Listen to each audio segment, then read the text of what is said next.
Ningizimu Afrika, Mzansi, sanibonani. Nginibingelele kuphi nakuphi la enibukele khona-ke makuthi-ke usuku lakho lokuqala uyithola-ke uhlangana nalo mbukiso, ngicela ungalenzi iphutha.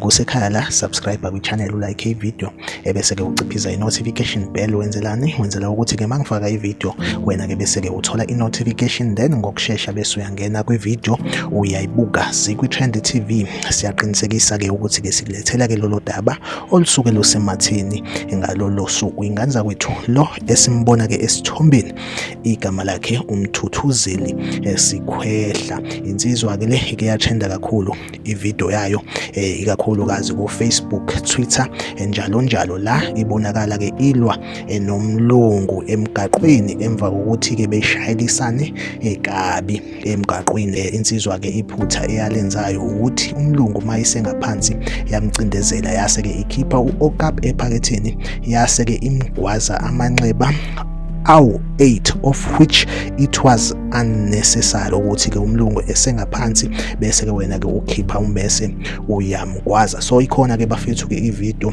eyaqoshwayo omunye-ke umuntu owayekhona-ke lapho esigamekweni. Kuthiwa-ke insizwa-ke le ithe mayibona ivideo yayo-ke itrenda ku-Facebook, yakhetha-ke ukuthi-ke izinikele emaphoyiseni. So bafethu uma ukuthi-ke khona onesifiso sokuthi-ke ayibone le video, ngizoyishiya-ke i-WhatsApp number yami lapha kwi-description, bese-ke uyangi-WhatsApp nje ungitshele ukuthi-ke ufuna ivideo, then bese ngiyakusendela, ngoba-ke la ka-YouTube akuvumelekile ukufaka into enyandisa igazi. Ngifisa ukwazi ukuthi-ke kuthini ukuphawula kwakho once wayibuka le video, ungaphinde-ke futhi-ke ubuye uzokhomenta kule video ukuthi wena ukubone kanjani lokhu obukade ukubona evidweni le engizobe sengikusendele yona ku-WhatsApp.